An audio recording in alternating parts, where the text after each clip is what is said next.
So I, 17 female, used to have a great relationship with my stepmother. I genuinely saw her as a mother figure in my life, and I was so excited when she found out she was pregnant.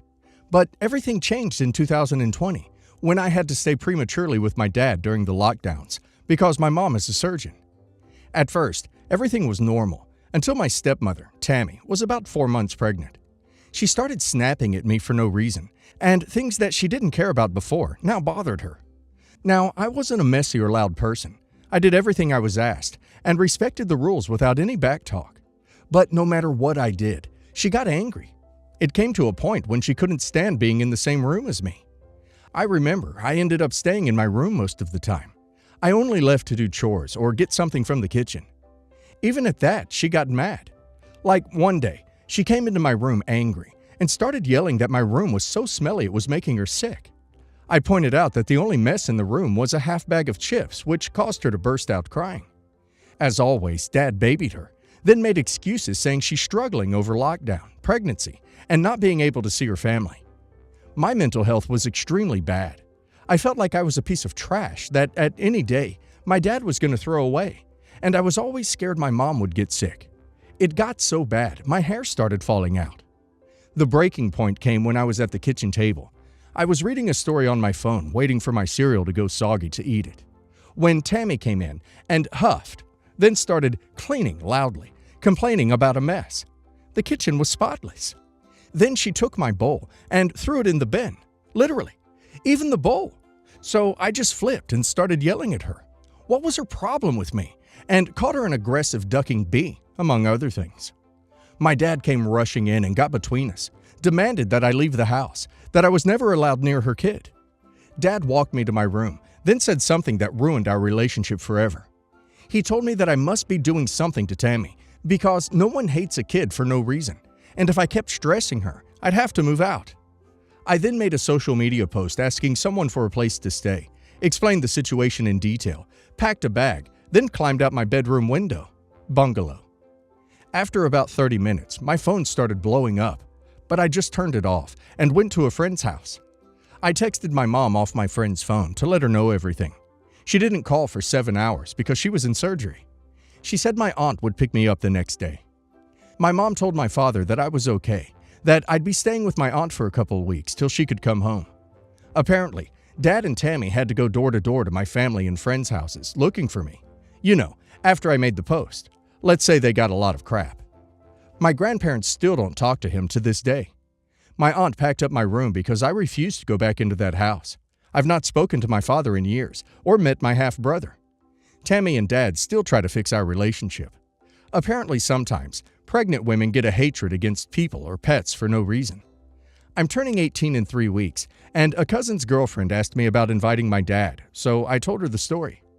She told me that while what they did was wrong, what I did was an a-hole thing too, because I made them worry and stress and go to multiple people's houses during a virus that put a pregnant woman having a mental health issue at risk by the whole stunt. So am I the a-hole for letting my dad think I was missing? You were being emotionally accosted by this woman to the point you were losing hair, and your father chose her. You did the right thing to protect yourself. Even if this was something medical with her due to the pregnancy, the two adults in this situation owed you far more grace and understanding than you got. He told you it was on you because his wife couldn't possibly hate somebody so much without a reason, while knowing damn well you weren't doing anything wrong. He can live with those consequences. If they can't apologize without blaming you, there's no real apology happening. Not the a-hole. Not the a-hole. Cousin's girlfriend has no right to judge you for a situation she wasn't there for. She's completely ignoring that your dad pissed off the whole family with his actions towards you. It's rare that family actually holds a neglectful parent accountable, yet she's judging you. Sure, Jan. You're better off without them. You know, a pregnancy does not excuse the bad treatment they gave you. Give yourself priority and take care of your mental health. And by the way, outsiders do not get to tell you to forgive or forget mistreatment, because in the end, they did not experience what you experienced. Back when I was using, I stole a couple $100s from my sister. I'm not proud of it and have tried my best to repay her back. I've currently been sober for a year. Recently, my sister got married to a very wealthy man. Since then, she hasn't wanted for anything. I'm happy for her. Since she got married, though, I've sort of slowed down how much I've been paying her back and haven't sent her any money in a couple weeks. She has so much money now that anything I could ever give her wouldn't matter, and paying her back honestly makes me even more broke than I already am, and I need every penny I can get. My sister was over at my house this week helping me just clean and get my stuff together. I've recently moved. At one point, while we took a break, she turns to me and asks when I'm going to get her the rest of the money I owe her. I kind of looked at her incredulously and said that she couldn't really expect me to pay her back when she now has so much money already. She got pissed at me and said that it was the money I owed her and that I need to pay her back. I told her she was being greedy and that she had enough money. She told me I was still acting like her junkie thief brother and left my place after that. She won't respond to my calls or texts asking her to meet with me and talk about it since then. I've worked so hard getting myself to the point I'm at, and I have so little money already, and she had so much, that I don't really know if I actually am the a-hole for not wanting to pay her back. Am I the a-hole? Yes, the a-hole. You don't magically not owe her money that you stole from her just because she's now more privileged than she was before. That is absolutely grade A junkie behavior, trying to weasel out of taking responsibility for your actions and avoiding making it right. Yes, the a-hole. You are sober now, but part of amends is apologizing for what you did while using and also owning it. It's only a few $100s more. You can get there.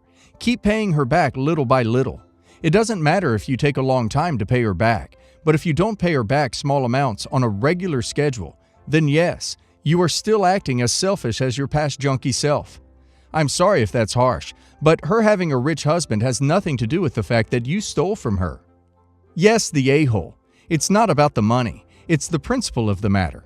You stole it, so regardless of how much money she now has, you paying her back is a way of atoning for what you did, and it will also help show her you're a different person now, or at least it would have.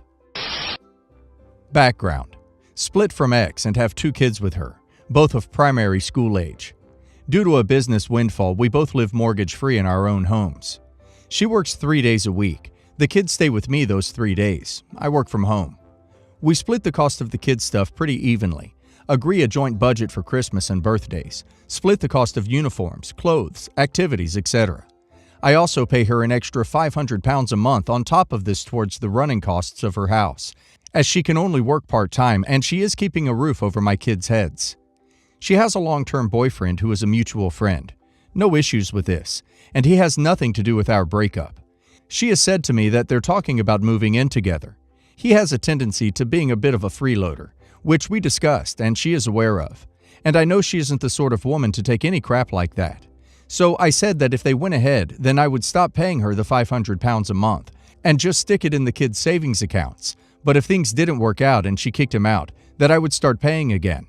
She was perfectly happy with this, as long as I carried on contributing towards the kids as I had. I'm pretty sure if she had an issue, she would have said so. She doesn't take crap and isn't shy about making her displeasure known. A few weeks go by and I hear nothing much about it. Then I get a phone call from a friend who tears strips off me, saying that I'm trying to blackmail my ex into splitting up with her fella, that it's controlling and financially aggressive, and that I'm all the wankers under the sun. It turns out that he is saying that I'm threatening to cut my ex and the kids off if she moves him in. I speak to the ex, and she said that he went off the deep end when she was asking him about his contribution to living there, and that he said she didn't need any money from him if she was getting money from me. When she said that money was stopping and that what she did get was for the kids, he started having a strop about being expected to support another guy's kids. To my mind, we have joint custody, and I'm doing my fair share of supporting the kids. And that whilst it was only fair I support her while she can only work part-time, I don't feel an obligation to do so if she moved another partner in. Our friends are split on the subject as to whether I'm right or not. For what it's worth, the ex says that she doesn't expect money from me for her if someone else moves in. So, am I the a-hole here? Update. Had a long convo with my ex about this afternoon. She is 100% okay with me stopping paying the extra if someone else moves in. She also said that she's reconsidering if letting him move in is the right move for her and the kids. Apparently, she's also put our other friend in their place for having a go at me based on half of the story, as her boyfriend had indeed gone and told them a pack of lies, basically. Also, thanks for all the comments about our co-parenting. It took us a long time to get to this point, but apparently being able to send me back to my own house makes spending time with me much easier for her. We didn't have a bad breakup. We just realized we were more like two friends raising kids together than a proper couple. Mr. Freeloader isn't paying for the kids. He is contributing to the expenses of the house he lives in. He's just angry because he wanted you to foot the bill for him. Sounds like your ex has found herself a real prize. Not the a-hole. It seems the only people who have a problem with this are people it really doesn't concern. It makes sense to me. If there's two wages going into the household, then they don't need the extra money. Not the a-hole. He sounds like a mooch. If he can't pull his own weight and just expects to live off you, basically, I question how much of an adult he is. He sounds like a stupid child from what you have said, and I am surprised your ex deals with him by the way you say she doesn't take crap from anyone. My sister, 27 female, has been with her fiancé, Dale, for 3 years. My family and myself, 28 male, absolutely cannot stand him. From day one, he was just this rude, obnoxious slob, and we don't have a clue what she sees in this guy.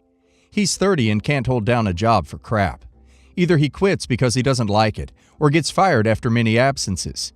We're embarrassed to even go out to a restaurant with him, because he will throw a fit over something in his food to try to get a free meal. I try to avoid interactions with him when I can, because I can't stand him. With the virus, my sister got laid off and they moved in with a friend a few months ago to save up on money. Especially because they found out my sis is pregnant 3 months ago. Now my sister tells me Dale and his friend got into some dispute, so they can't live there anymore. She's asking if it's okay if they stayed with me a while, but I don't think that's going to happen.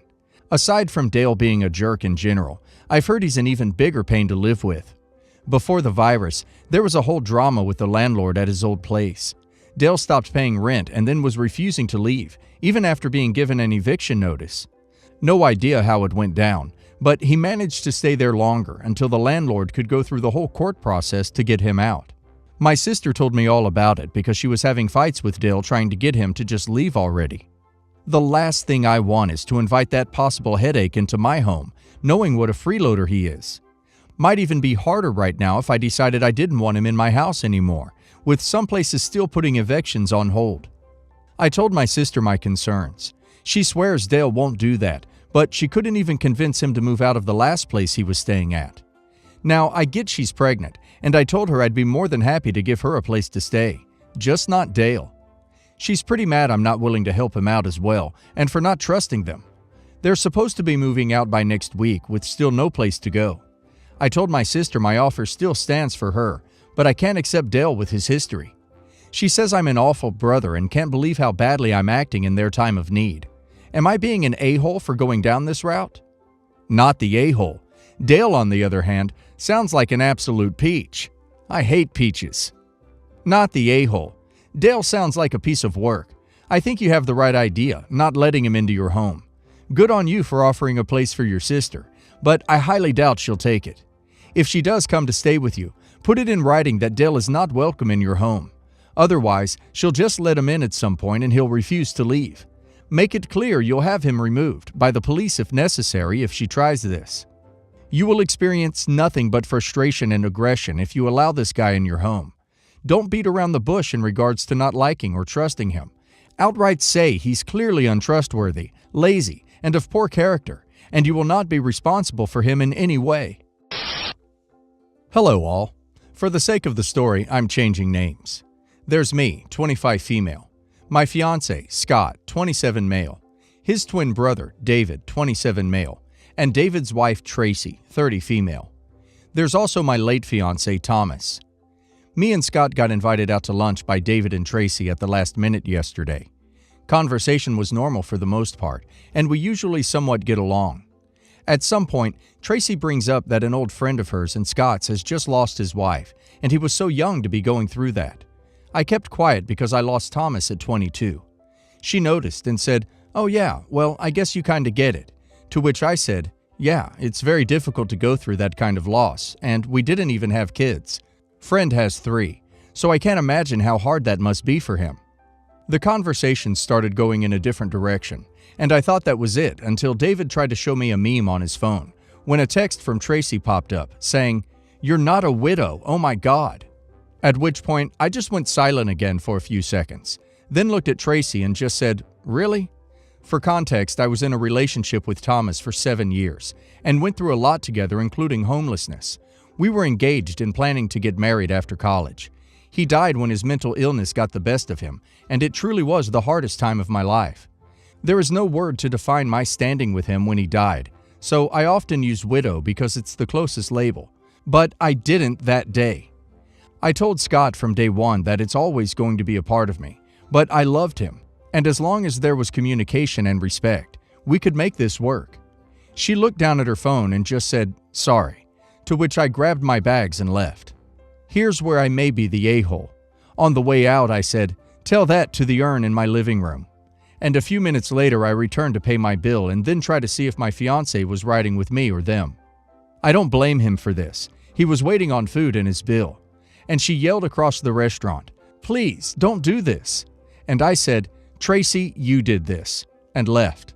Later that night, Scott showed me messages from David that said me talking about Thomas at all invalidates my relationship with Scott, and that neither me or Tracy handled the situation well. Scott assures me that he wants me here, and that we're okay, even promising I never have to interact with his family again, but I don't know if I'm being fair to him. Am I the a-hole? I think I may have overreacted, but at the time I just couldn't think about staying. Not the a-hole. Wow, a-hole is too nice a word for Tracy. She got caught out being a nasty, gossipy jerk and deserved to be roundly called out. I'm so sorry for your loss, and I'm glad Scott is standing with you. Not the a-hole. You didn't go too far, and Scott seems to agree. The fact that he's not trying to force to continue to interact with people who invalidate your experiences, even though they are family, tells me he cares a lot about you. Sounds like he does care about you.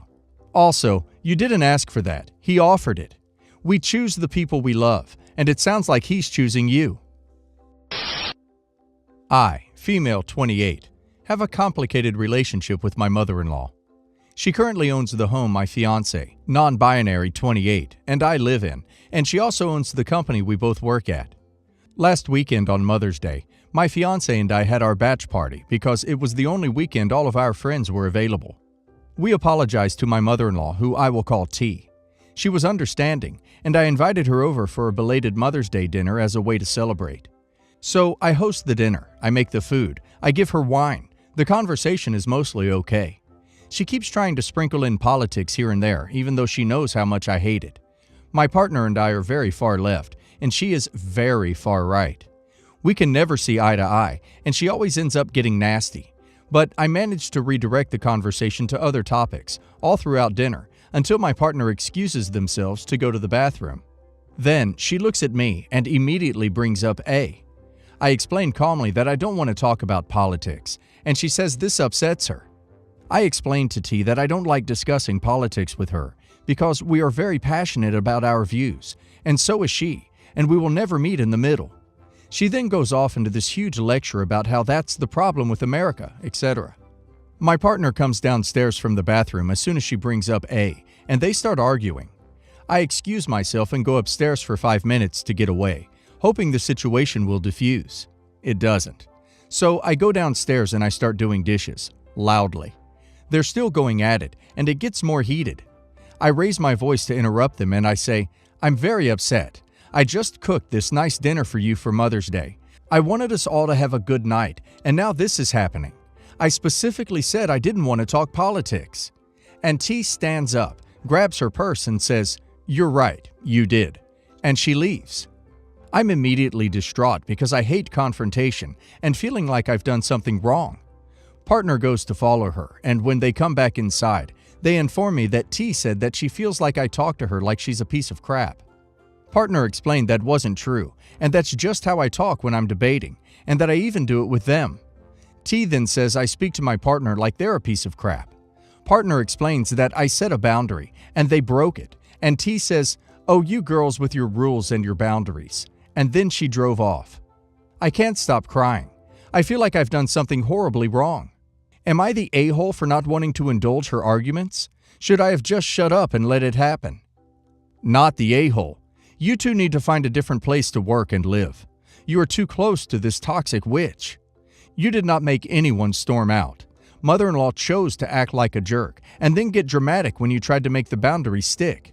Not the a-hole. Not the a-hole. You went out of your way to make it special. She went out of her way to push your buttons. No good can come from this, with your partner trying to excuse your behavior when you've done nothing wrong.